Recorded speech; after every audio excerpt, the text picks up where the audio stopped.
screening test for CT conducted by ETA, Peshawar Division और Malakand District, June 1, 2025। Mathematics MCQs हमने इस paper से select किए हैं, सारे के सारे मैथमेटिक्स MCQs, उसकी सोल्यूशन और एनालिसिस करेंगे। नेक्स्ट वीडियो में फिर इंशाल्लाह साइंस के क्वेश्चंस को भी डिस्कस करेंगे। इसी तरह से PST के जो पेपर है उसमें भी मैंने साइंस और मैथमेटिक्स के MCQs पे वीडियोस बना ली हैं, वो भी आप चैनल पर प्लेलिस्ट में देख सकते हैं। सॉल्यूशन की तरफ जाने से पहले बेल आइकन प्रेस कर लें, चैनल को सब्सक्राइब कर लें ताकि ज़्यादा से ज़्यादा जो अपडेट्स हैं वो आपको इन टाइम मिलती रहें, और अपने दोस्तों के साथ भी शेयर करें ताकि उनको सपोर्ट मिल सके। ज़्यादा से ज़्यादा इस वीडियो की वजह से लोग हेल्प आउट कर सकें, दूसरे लोग जो हैं जो कि अभी उनका टेस्ट नहीं हुआ, अपने जूनियर्स के साथ भी शेयर करें। And also this channel provides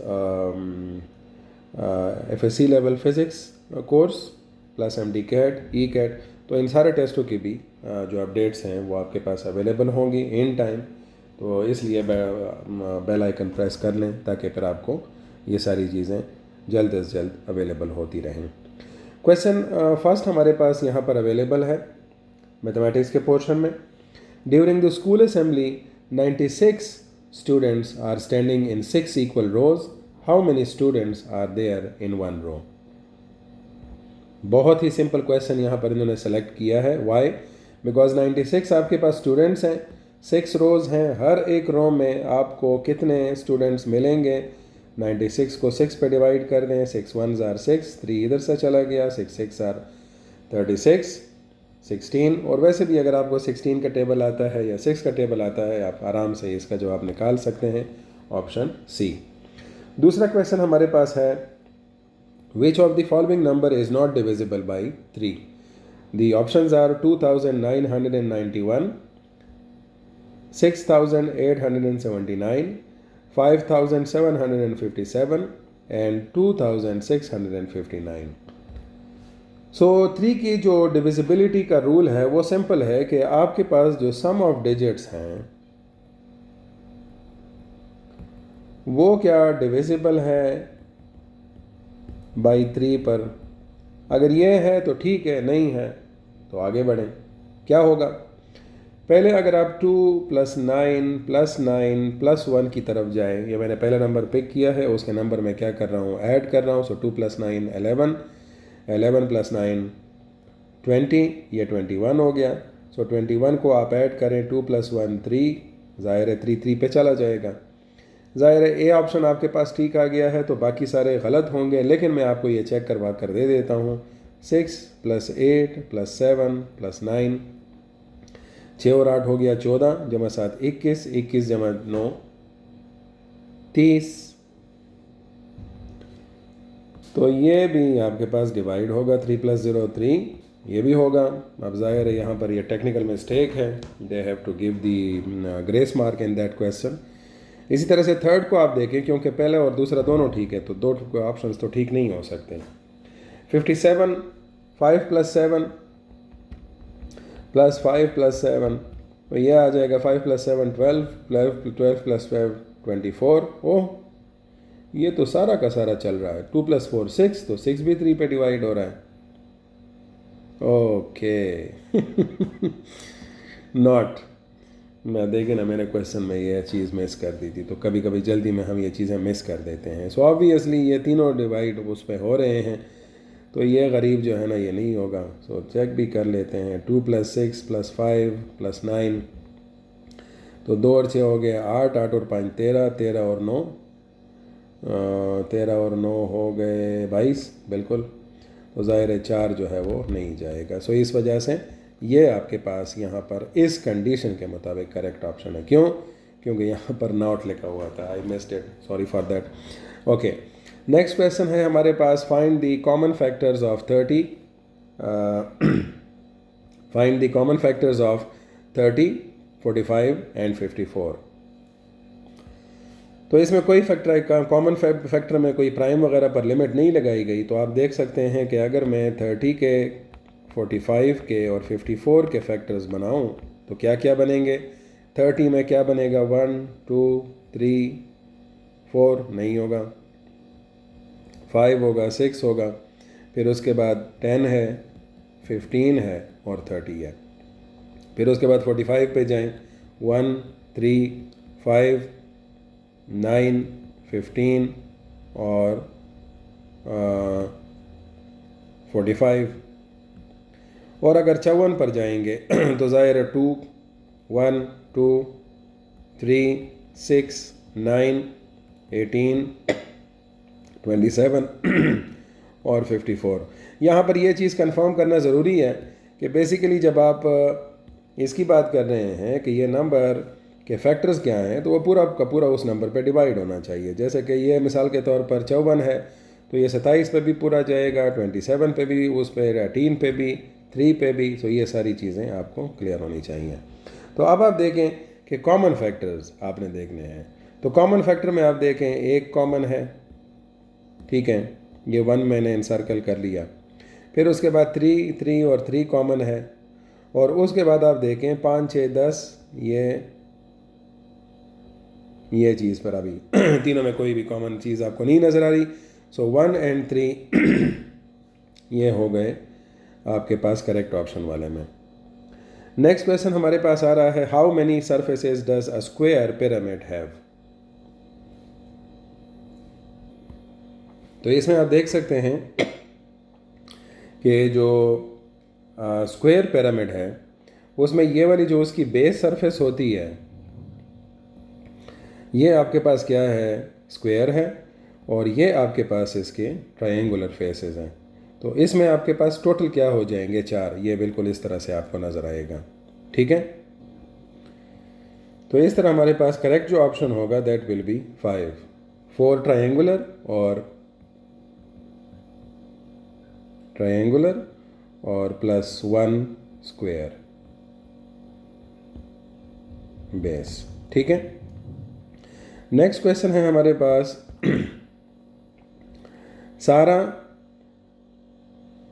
Sarah has 3 pieces of ribbon with a length of 18 centimeter, 42 centimeter and 24 centimeter. She wants to cut the ribbon into smaller pieces of equal length with no remainder.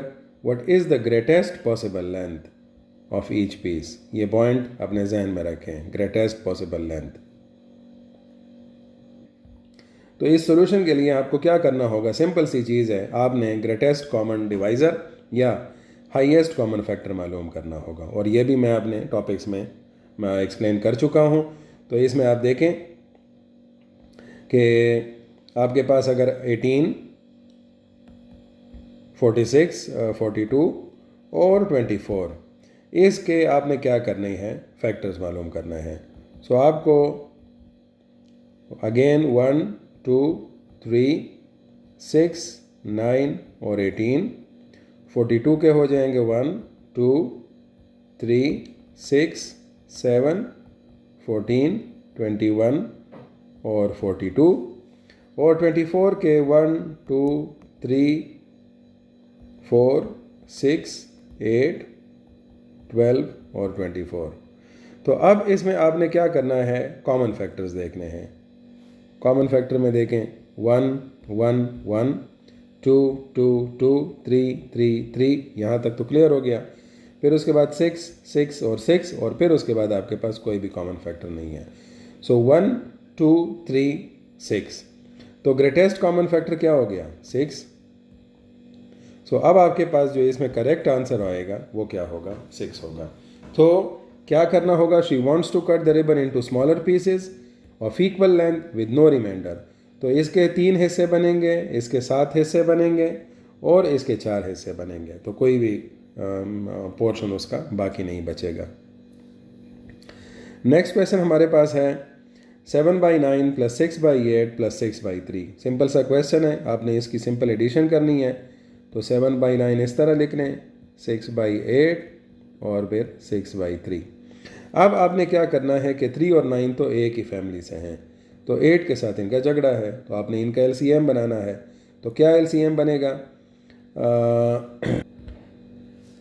तो ये आसानी से आपको मालूम हो सकता है कि ये 72 जो है ये इसका क्या होगा, एलसीएम होगा। क्यों? क्योंकि 72 9 पे भी जाता है, 8 पे भी जाता है और 3 पे भी जाता है। बाकी कोई ऐसा नंबर नहीं है जो एक साथ तीनों पर जाए। सो अब 9 8s आर 72 और 8 को 7 से मल्टीप्लाई कर दें, 8 8 7 हो गया 56।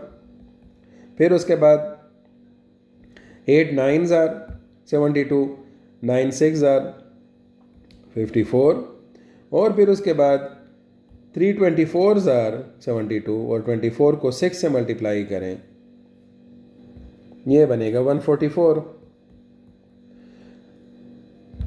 इससे आ जाएगा 254 डिवाइडेड बाई 72। ज़ाहिर है ये 2 पे जा सकता है इजीली।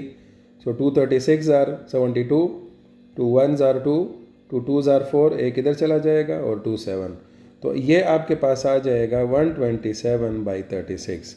अब देख लें कि आपके पास ऑप्शन है, बिल्कुल करेक्ट ऑप्शन यहाँ पर अवेलेबल है। नेक्स्ट क्वेश्चन है that if the perimeter of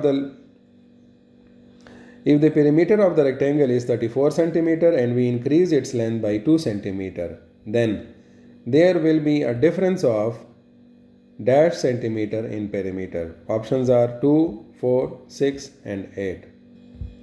तो इसमें देखिए रेक्टेंगल है, रेक्टेंगल का ओरिजिनल जो पेरीमीटर है वो 34 सेंटीमीटर है। तो पेरीमीटर हमारे पास है 2 × L + W is equal to 34 centimetre. अब लेंथ को हम क्या कर देते हैं, इंक्रीज बाई 2 कर देते हैं। सो लेंथ आपके पास आ जाएगी, न्यू लेंथ इज L + 2। ठीक है, तो अब आपके पास जो नया पैरामीटर होगा, क्योंकि ज़ाहिर है then there will be a difference of in its new parameter, तो आपने डिफरेंस मालूम करना है। उसके लिए पहले आप नया पैरामीटर मालूम कर लें। नई पैरामीटर की वैल्यू हो जाएगी 2L + 2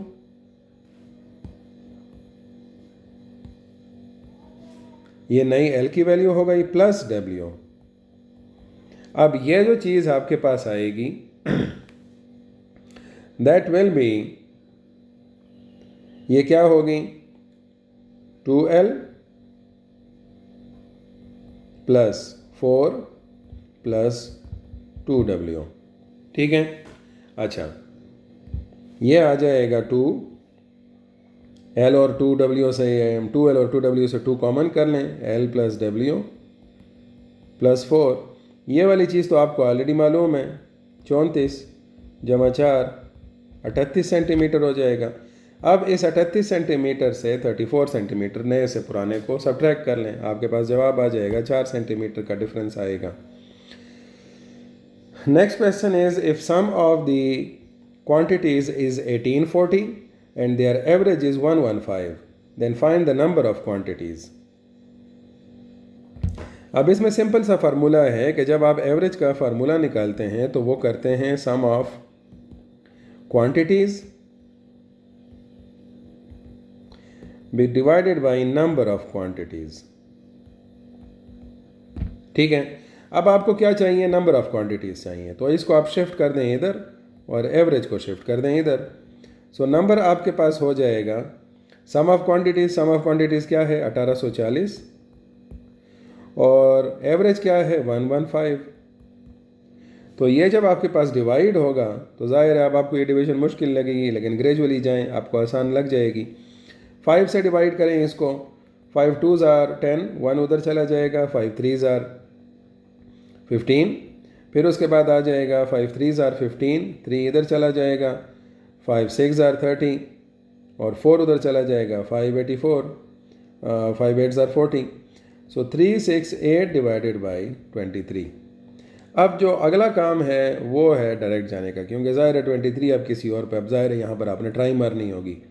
और वो ट्राई आप कैसे मारेंगे कि 23 वॉज और वो 23 1 जो है, मतलब मैं इसको थोड़ा सा आपके सामने इस तरह से डिवाइड करके लिख लेता हूँ। 1 पे चला जाएगा, 6 से 3 आ जाएगा 3, 3 से 2 आ जाएगा 1 और ये 8 नीचे आ जाएगा। तो अगर आप इसको 6 से मल्टीप्लाई करेंगे तो ये 138 पूरा का पूरा आ जाएगा और ये आपके पास 16 इसका करेक्ट आंसर आ जाएगा। ठीक है, 16 will be the number of quantities. फिर उसके बाद अगला जो क्वेश्चन है ये भी सिंपल एक लीनियर इक्वेशन है। आप चाहते हैं तो ख़ुद सॉल्व कर लें, वीडियो पॉज कर लें और फिर देख लें कि क्या रिज़ल्ट बनता है। 4/5 x + 7 is equal to 3x - 2x - 7। अब इसको ज़रा सॉल्व कर लें। 5 को दोनों साइड पे मल्टीप्लाई कर लें ताकि ये डिनोमिनेटर से जान छूट जाए। 5 कैंसिल हो जाएगा, लेफ़्ट साइड पे आएगा 4x + 28 और ये आएगा 3 और 5 मल्टीप्लाई होंगे 2 से, सो 3 5s are 15, 15 2s are 30x minus 5 3 15, 15 7, 15 को 7 से मल्टीप्लाई 105, तो ये 105 आ जाएगा। अब थोड़ा सा 4x को उधर शिफ्ट कर दें, 105 को इधर कर लें, सो 30x - 4x is equal to 25 + 105। तो यहाँ से आ जाएगा आपके पास 26x और लेफ़्ट साइड पर आपके पास आ जाएगा 8 + 5 13 1 और 0 + 2 2 + 1 3 और ये 133। तो अब क्या हो जाएगा, x की वैल्यू हो जाएगी 133 डिवाइडेड बाई 26। 26 को दोनों साइड पे डिवाइड कर दें और ये आपके पास आपको पहली वैल्यू में जवाब मिल जाएगा। फिर उसके बाद आते हैं किसकी तरफ, क्वेश्चन नंबर 45। ये वही नंबर हैं जो पेपर में आए हुए थे। A rectangle ABCD is 20 centimeter long and 10 centimeter wide. There is a border towards the inner side of the rectangle that is 2 centimeter wide. Find the area of the border. तो इसको समझने के लिए थोड़ा सा आपके सामने मैं एक रेक्टेंगल ड्रॉ कर लेता हूँ। ये एक रेक्टेंगल है और इसमें आप कंसिडर करेंगे ये 20 है और ये 10 सेंटीमीटर है। अब इसमें थोड़ा मैंने यहाँ पर गलती कर दी, ये हो जाएगा 20 सेंटीमीटर और ये हो जाएगा 10 सेंटीमीटर। अब इसके अंदर एक दूसरा बॉर्डर लगा लें और वो बॉर्डर हम कितना लगाएंगे, 2 सेंटीमीटर का। तो ये भी 2 सेंटीमीटर आप कंसिडर कर लें, ये भी 2 सेंटीमीटर कंसिडर कर लें, ये भी 2 सेंटीमीटर और ये भी 2 सेंटीमीटर। तो ऑटोमेटिकली अब सबसे पहले तो आपने ब्लू वाले रेक्टेंगल का एरिया मालूम करना है। तो वो तो सिंपल है, 20 को 10 से मल्टीप्लाई कर लें, 200 स्क्वायर सेंटीमीटर हो जाएगा। फिर इसमें ज़ाहिर है जब मैं नए का मालूम करूँगा, क्योंकि ज़ाहिर है मुझे इसका मालूम करना है, ये बॉर्डर ये वाला, ये जो मैं शेड लगा रहा हूँ, तो इसके लिए मुझे रेड वाले रेक्टेंगल का भी एरिया मालूम करना होगा। लेकिन उसके लिए मुझे 20 में से भी क्या करना होगा, 4 सब्ट्रैक्ट करना होगा। क्यों? क्योंकि ये 2 सेंटीमीटर यहाँ से कटेगा, 2 सेंटीमीटर यहाँ से, सो 20 से 4 सब्ट्रैक्ट होगा 16 और 10 से ज़ाहिर है 4 सब्ट्रैक्ट होगा क्योंकि दोनों साइड पे हैं, तो वो 6 बन जाएगा। सो ये बन जाएगा 96 स्क्वायर सेंटीमीटर। अब 200 से आपने मतलब ब्लू वाले से जब आप रेड वाले रेक्टेंगल का एरिया सब्ट्रैक्ट करेंगे तो आपको मिलेगा 104 स्क्वायर सेंटीमीटर। ये आपका यहाँ पर जवाब पड़ा हुआ है। Next question is, if A/B is 2/3 and B/C is 3/4, find the continued ratio between quantities A, B and C. तो इसमें बहुत सिंपल सी चीज़ है कि A/B जो है वो है 2/3 और इसी तरह से B/C जो है वो है 3/4। तो ऑलरेडी अगर आप देखें कि B यहाँ पर भी 3 है और B यहाँ पर भी 3 है, तो ऑलरेडी 3 उसमें कॉमन है। तो A/B/C क्या हो जाएगा, 2/3/4। ठीक है, तो ये आपके पास ऑप्शन डी जो है that will be the correct one. Next हमारे पास क्वेश्चन है that 5 workers construct a wall in 6 hours. How many hours are required to construct the same wall by 3 workers? पहले 5 वर्कर थे, अब ने 3 वर्कर बना दिया। सो सिंपल प्रोपोर्शनैलिटी के method से 5 वर्कर्स हैं और 6 आवर्स हैं, ठीक है। तो अगर हम 3 वर्कर्स कर दें तो कितने आवर्स लगेंगे? तो इसको अगर हम कन्वर्ट करेंगे इक्वेशन में, so that will be 5 ratio multiplied by 6 is equal to 3 multiplied by x number of hours, ठीक है। तो ज़ाहिर है अब ये हो जाएगा 5 6 आर 30 इंटू 3x, 3 पे दोनों साइड को डिवाइड कर दें और ये जवाब आ जाएगा आपके पास 10 आवर्स। तो 10 घंटों में वो करेंगे, ज़ाहिर है क्योंकि वर्कर्स कम हो जाएंगे तो टाइम ज़्यादा हो जाएगा, इन्वर्स प्रोपोर्शनैलिटी है। Find the value of 76 increased in the ratio 5:2। तो सिंपल इंक्रीज है तो 5:2 किसके बराबर है? 5/2 के, जो कि 2.5 के बराबर है। सो 2.5 को आपने मल्टीप्लाई कर देना है किससे? 76 से, ठीक है। और इससे अगर आप ज़ाहिर सिंपल इसकी मल्टीप्लिकेशन करेंगे 1-2 स्टेप्स में आ जाएगी, आपके पास इसका जवाब आ जाएगा 190। क्योंकि ये ज़ाहिर है बढ़ रही है तो ज़ाहिर है इसी 5/2 को आप डायरेक्टली उससे मल्टीप्लाई कर देंगे। और अगर मैं इसकी डिक्रीज़ की बात करता तो वो उससे सब्ट्रैक्ट हम कर लेते। जैसे मिसाल के तौर पर अगर वो कहता कि 2/5 है तो ज़ाहिर है 2/5 एक लेस देन 1 नंबर है, because it will be in points, तो ऑटोमेटिकली ये क्या होगा? ये रिड्यूस हो जाएगा। इसी तरह से नेक्स्ट क्वेश्चन हमारे पास है, what is the factorization of the quadratic equation x² - 2x + 1। So बहुत सिंपल सी चीज़ है, x² - 2x 1 + 1², मतलब a की जगह x है और b की जगह 1 है। जैसे कि a + b whole square is equal to a² + b² + 2ab। तो इस तरह ये बन जाएगा x - 1 का होल स्क्वायर, और आपके पास जो इसके फैक्टर्स बनेंगे वो ये वाले बनेंगे, option A, that will be the correct one. फिर उसके बाद आता है the difference between 2 whole numbers is 60, if the ratio between them is 2:3, find the number. अब अगर ये रेशो है तो एक हो गया 2x और दूसरा हो गया 3x, ठीक है, क्योंकि ज़ाहिर है x की वैल्यू हमें मालूम नहीं है। अब जो डिफरेंस है इनका वो 60 है, so 3x - 2x will be equal to 60। इनका डिफरेंस हमें दिया गया तो मैंने अब इससे एक इक्वेशन बना ली। 3x - 2x से x आ जाएगा और ये आ जाएगा 60। सो इस तरह से जो x की वैल्यू है वो तो 60 हो गई, लेकिन पहला नंबर कौन सा हो गया जो कि 2x था, तो वो क्या हो जाएगा? 2 से मल्टीप्लाई कर दें, ये 120 हो जाएगा, ये मालूम हो गया। और फिर दूसरा है 3x हो जाएगा, तो उसको आप 60 को 3 से मल्टीप्लाई कर दें तो ये 180 हो जाएगा। तो कौन सा पेयर होगा आपके पास? 180 और 120 का। How many significant figures are there in the figure 9000। ज़ाहिर है ऐसे केस में आपको इसको क्या लिखना पड़ता है? प्रॉपरली साइंटिफिक फॉर्म में 9.0 × 10⁻3, ये 10⁻3 में कन्वर्ट हो जाएंगे, तो ये वाली चीज़ सिग्निफिकेंट फिगर में नहीं होती और आपके पास एक सिग्निफिकेंट फिगर बचेगा। Okay, next question is the market price of a photocopier machine is 72,000. The machine was sold at 5% discount. The shopkeeper still earned a profit of 14%.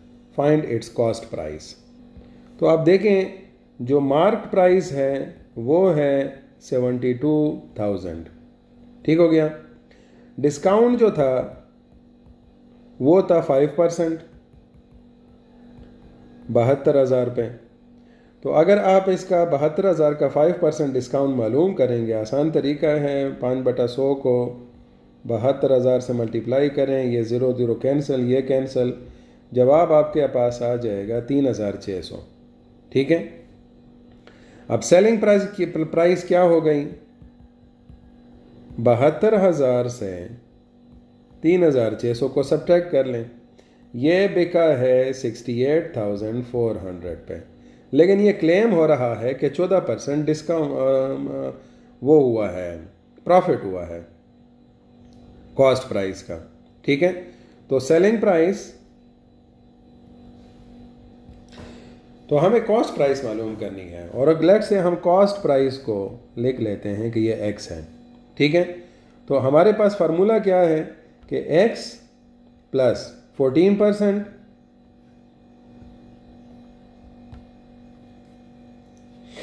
14% of x is equal to 68,400, क्योंकि जाहिर है ये तो वो price है जिस पर उसने बेचा है। ठीक है, ये 14% उसका हो गया जो उसने मुनाफा कमाया है। तो अब इसको अगर आप सॉल्व करेंगे, that will B 1.14x sorry ये नंबर मैंने गलत लिख लिया, 68,400। और अगर आप इसको डिवाइड करेंगे, x इज इक्वल टू 68,400 को 1.14 पे, तो आपके पास जवाब आएगा 60,000, जो कि ये वाला जवाब है। यहाँ पर आपको कन्फ्यूजन होगी कि अब किस तरह से इसको हम मल्टीप्लाई डिवाइड करेंगे। तो इसका आसान तरीका है, 1.14 यहाँ पर आ गया, तो इसको ख़त्म करने के लिए आप यहाँ पर 100 लगा लें और फिर इसको सॉल्व कर लें, आसानी से सॉल्व हो जाएगा। फिर उसके बाद अगला जो क्वेश्चन है वो है that the probability of any event is a value that is between, options are 1 and 1, 0 and 0.5, 0.5 and 1, 0 and 1। तो ज़ाहिर है जो प्रोबेबिलिटी होती है या तो वो 0% होगी या 100% होगी। तो इस वजह से आपके पास ऑप्शन डी जो है वो क्या होगा, करेक्ट होगा। Next question is if an is equal to n square, find the sum of the 13th and 20th term of the sequence. तो अगर आपके पास n जो है वो n स्क्वायर के बराबर है, तो ज़ाहिर है अब इसमें मैं क्या करूँगा, a13 मालूम करूँगा का 13 का स्क्वायर आएगा, दैट विल बी 169। और फिर उसके बाद 20वें का स्क्वायर लूँगा तो 20 का स्क्वायर आ जाएगा 400। वो ये कह रहा है कि sum of these and these will be, तो ज़ाहिर है 400 से अगर आप 169 उसमें ऐड करेंगे तो आपको ये 569 का जवाब मिल जाएगा। सिंपल सा क्वेश्चन था। फिर उसके बाद अगला जो क्वेश्चन है that is find x if log x 4/9 is equal to 2। तो इसको हम सिंपल एक्सपोनेंशियल फॉर्म में लिख देंगे। ये बेस जो कि x है, इसकी स्क्वायर इज इक्वल टू 4/9। तो जाहिर है अब मैं इसको क्या कर लूँगा, स्क्वायर रूट ले लूँगा। तो x आ जाएगा 2 का स्क्वायर रूट, 4 का स्क्वायर रूट 2 और 9 का स्क्वायर रूट 3। सो 2/3 मेरे पास इसका जवाब आएगा। Next question is find the value of a square plus b square plus c square when a plus b plus c is 9 and ab plus bc plus ca is 20। Simple सी solution है इसकी, आप ये वाली identity use करें और इसमें आपको ये वाली चीज़ मालूम करनी है, a square plus b square plus ca। तो a square plus b square plus c square, इसको आप बचा के रख लें और ये वाली टर्म आप इधर शिफ्ट कर दें लेफ़्ट साइड पर। a plus b plus c 9 का हो गया स्क्वायर माइनस 2, और ये जो a b plus b c plus c a के बराबर है वो है 20। तो ये आपके पास आ जाएगा a square plus b square plus c square. तो ये आ जाएगा नया 81 से आप 40 सब्ट्रैक्ट करेंगे तो आपके पास जवाब आएगा 41। ठीक है, ये गलत है, यहाँ पर ये चीज़ नहीं लगी हुई। सो 41 आपके पास करेक्ट ऑप्शन आएगा। नेक्स्ट क्वेश्चन है which of the following statement is true about the points a 5-2, b 1-2 and c -2, 5। तो इस पर दो किस्म के टेस्ट होते हैं, या तो आपने a b c और सी ए की लेंथ मालूम करनी होती है पाइथागोरस थ्योरम से, मतलब डिफरेंस वाले फार्मूले से और उसका स्क्वायर लेकर, या फिर आपने इनके स्लोप मालूम करने होते हैं। तो अगर आपने मिसाल के तौर पर इनका स्लोप मालूम करना है ए बी का, और फिर उसके बाद बी सी का, और फिर उसके बाद ए सी का, तो उससे आपको जो रिज़ल्ट मिलेगा कि ए बी का स्लोप जो है that will be equal to 2 minus 2 divided by 1 minus 5। ठीक है, समझ आ रही है आपको? ये देखें, ये y है, ये x है, ये y है और ये x है। तो इससे आपको रिज़ल्ट मिल जाएगा 4 डिवाइडेड बाई माइनस 4 माइनस 1। फिर उसके बाद दूसरा स्लोप आपको मिलेगा BC से। BC से जवाब आपके फिर से -1 आ जाएगा, और AC से भी जवाब आपको -1 ही मिलेगा। सॉल्व कर लें तो स्लोप सबका बराबर है, सो इस वजह से ये पॉइंट्स जो हैं वो क्या हो जाएंगे, collinear. Find the value of k if 2 is 0 at polynomial 2x4 plus x cube plus kx² -8। Options इसके विजिबल नहीं थे, तो इसमें अगर 2 इसका ज़ाहिर फैक्टर है, 2 पर ज़ाहिर है उसमें हम उसकी x की जगह 2 वैल्यू पुट कर देंगे।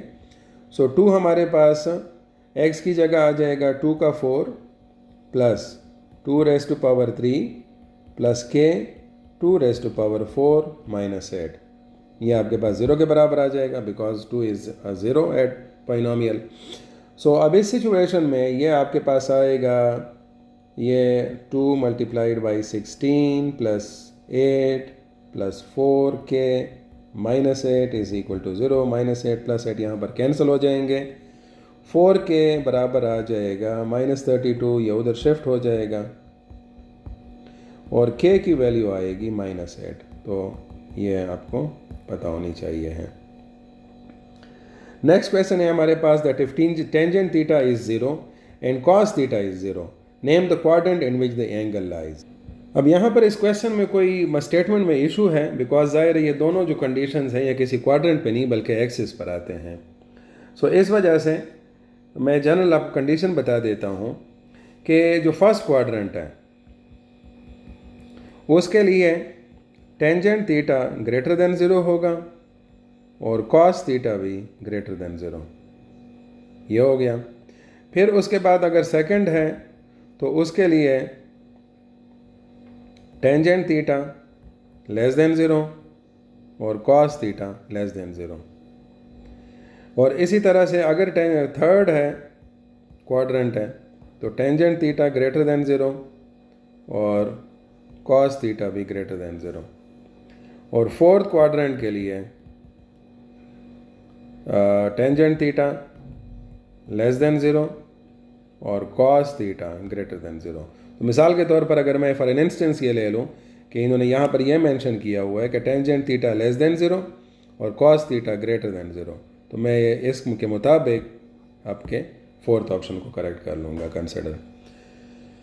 Next question is if the radius of the circle is 30 centimetre, find the length of a cord which is 10 centimetre from the centre. तो आप इसको इस तरह से कंसिडर कर सकते हैं कि ये एक सर्कल हम लेते हैं, ये ब्लू लाइन से ये इसका रेडियस हो जाएगा 30 सेंटीमीटर का, ठीक है, ये वाला, और ये वाला भी रेडियस हो जाएगा। ये एक कॉर्ड लाइन मैंने ड्रॉ कर ली है, ये वाली, और जाहिर है इस कॉर्ड लेंथ का, इस कॉर्ड का जो सेंटर से फासला है ये 10 सेंटीमीटर है, ठीक है।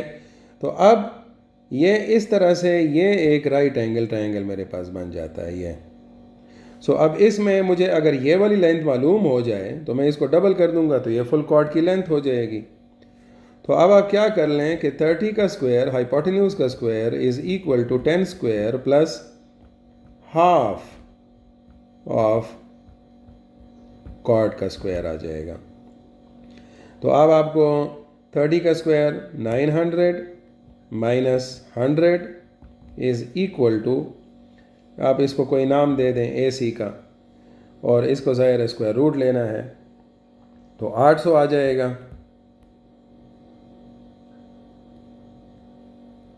स्क्वायर रूट AC, ठीक है, ये AC है। ये ए और ये सी, ठीक है। लेकिन जो कॉर्ड है वो तो डबल ऑफ ए सी है, तो मैं इसको 2 से मल्टीप्लाई कर दूंगा। ये 800 बराबर है, 800 का स्क्वायर रूट बराबर है 400 ज़रब 2।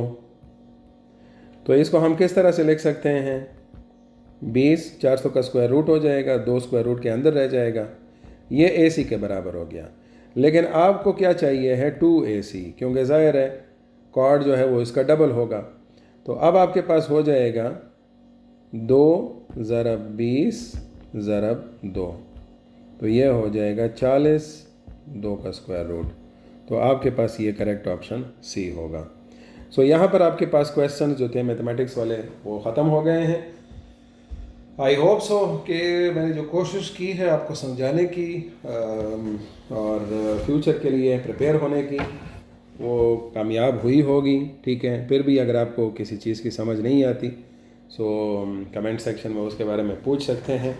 आई will try to explain it. अपने दोस्तों के साथ भी शेयर करें, जूनियर्स के साथ भी, ताकि ज़्यादा से ज़्यादा लोग इससे फ़ायदा उठा सकें। Thank you.